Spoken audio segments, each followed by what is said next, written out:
Hi, I'm Alex with the Ada Community Library, and this is my cooking assistant, Cruisin'. And today we are going to make kimchi, the Korean fermented vegetable staple. And this will be a very classic kimchi with Napa cabbage, daikon radish, green onions, ginger, garlic, and carrots. And we'll get started. The first thing that we'll do is quarter our Napa cabbage and salt it and let it wilt for a couple hours. And I'll show you how that goes. Okay, so we're first going to cut our cabbage into wedges. And I've just slit this through about a third of the way up from the base, and we're gonna pull this apart, trying to keep the leaves intact as much as possible. And I'm gonna cut each half into 3 wedges. I'm just gonna cut through that thick part at the bottom, and then similarly pull that apart, keeping the leaves together.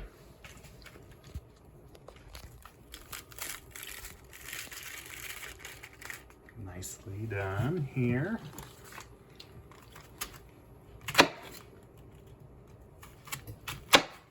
Okay, and we'll do that with our other cabbage. I'm using about I'm using about 3 pounds of Napa cabbage here. Okay, so I've just wet these leaves very slightly in the sink, drained them, and now I'm just adding a 1/4 cup of salt to these wedges. And the purpose of this, the salt is a preservative, of course, and kimchi can keep in your refrigerator, and actually in a cool environment, not even in your refrigerator, for months, even years. I've heard. I've never kept kimchi for that long, but we tried some kimchi the other day that was nearly a year old, and it was very tasty. So we're gonna try to get salt in between all of these leaves, and that will help the cabbage release some of the liquid in the leaves, and that will become part of the brine that the leaves will be submerged in. Okay, so now these wedges are all nicely salted with salt distributed in between the leaves. We're gonna let these sit for a couple of hours, turning every half hour or so, to make sure that everything is kind of that salt gets well distributed. And these will wilt, create some brine, and we'll be back to these in a little bit later. And meanwhile, we will make the porridge, which is a mixture of chili flakes and water and glutinous rice flour. So this is a product that you can find in any Asian market, and I will show you how the porridge is made next. Okay, next I will whisk together 1 cup of water and 1 tablespoon of the glutinous rice flour.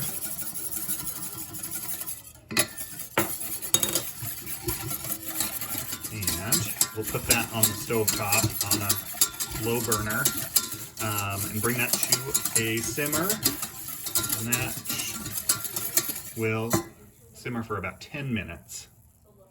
Okay, our porridge has come to a simmer. I'm just gonna whisk this occasionally to keep it from sticking to the bottom, but we'll keep the flame very low to prevent that from happening. And while we're waiting on the porridge, I'm just going to cut our daikon radish into matchsticks. I've got this mandolin that makes that a breeze. But if you don't, it's easy enough to cut matchsticks by hand. It just takes a little bit longer. So we want about a cup of daikon radish. This is a wicked tool. You can very easily cut yourself with this, so be careful. And we need about cup of carrot matchsticks.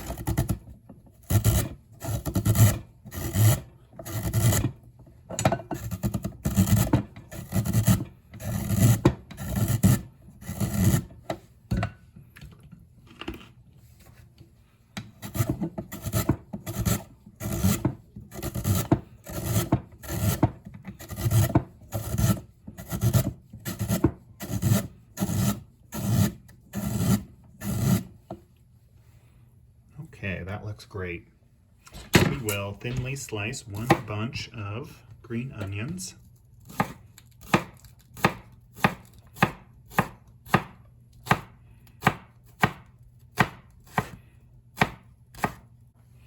Okay, add those to our other vegetables.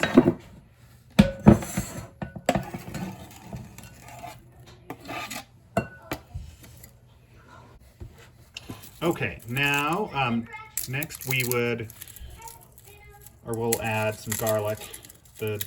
My recipe calls for 12 cloves, but these are huge. We got these from a friend of ours, and they're absolutely massive. So we're just going to use 5 of these, but 12 normal size garlic cloves would be appropriate for this recipe. So I'm just cutting the root end off and any blemishes. And then we'll chop the rest of this garlic and add that to our vegetables.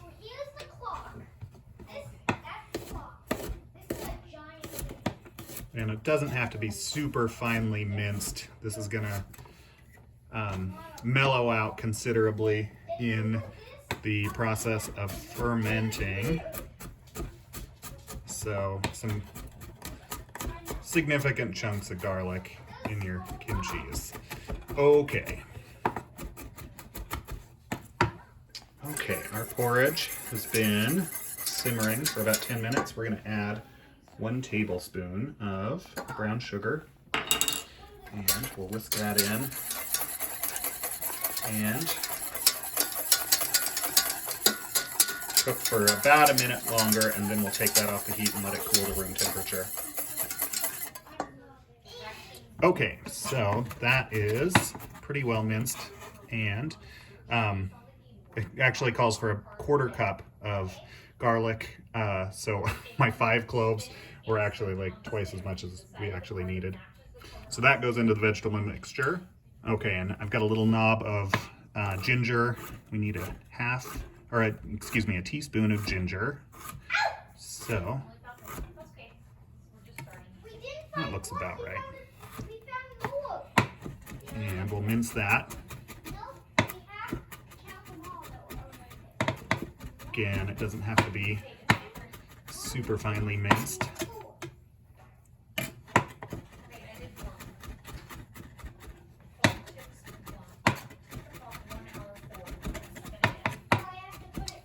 looks good. Okay, and our last vegetable addition will be half an onion. And we'll just thinly slice these, root to tip.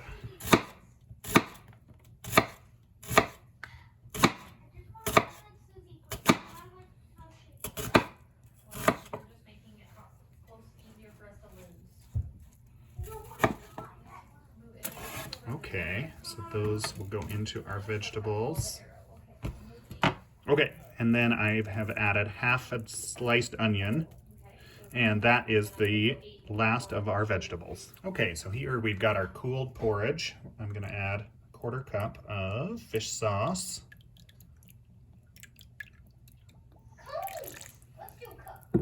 And 1 cup of Korean chili flakes. This is, I've got a finer grind than I usually use, but this will work just fine.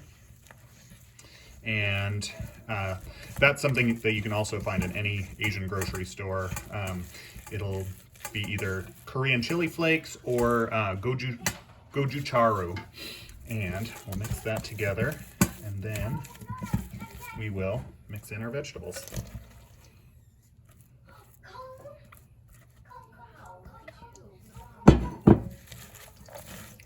combine that together.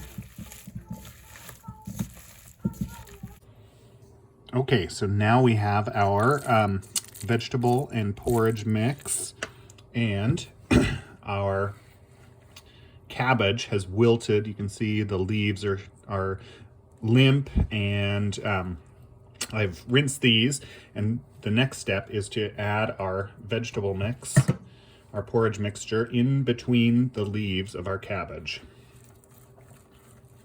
So we'll try to get a bit of this in between all the leaves. And this can be a little bit dangerous. Definitely consider using rubber gloves for this step. And if you don't, definitely wash your hands thoroughly before touching your face. Okay, so we'll just get some of that in between all the leaves. And this will go into our fermenting crock.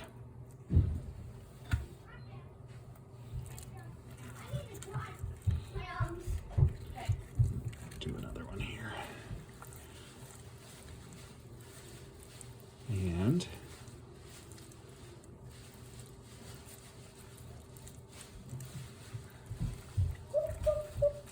yeah, that looks great.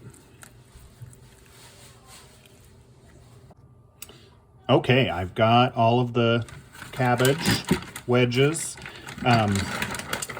smeared with the porridge, and this is our fermenting crock. You don't have to have a specific fermenting crock. You can put these into a jar or several jars, and anything non-reactive like glass or ceramic that you can put these in to ferment. And then I'm just going to add these weights. So the other thing that you'll need to do is to push the air out and push your cabbage down, push your kimchi down, and weight this and try to force air out of it. Okay, that looks pretty good. So then I'll just put the lid on this crock and put this in a room temperature spot in my house. If you're using jars and they're clear jars, choose a dark space. This is a ceramic crock, so it doesn't need to be isolated from the light. But within a couple of days, fermentation will start fairly soon. Within a couple of days, it'll start to produce acid, and it'll get a little bit sour. That will be one of the things that helps this to be preserved. I'll give this probably a week, and then I'll transfer the kimchi to jars and put this in my refrigerator. If you put a tight sealing lid on your jar, it will continue to ferment in your refrigerator, and you'll actually get some carbonation in your kimchi. It turns fizzy actually, and it's really cool. And then within a week, this is ready to eat, and you can keep this in your refrigerator for months and enjoy it as it continues to ferment in there slowly, and it'll develop different flavors and get more acidic and sour. I got this recipe from a really incredible cook, South Korean cook, and you can find her on maangchi.com,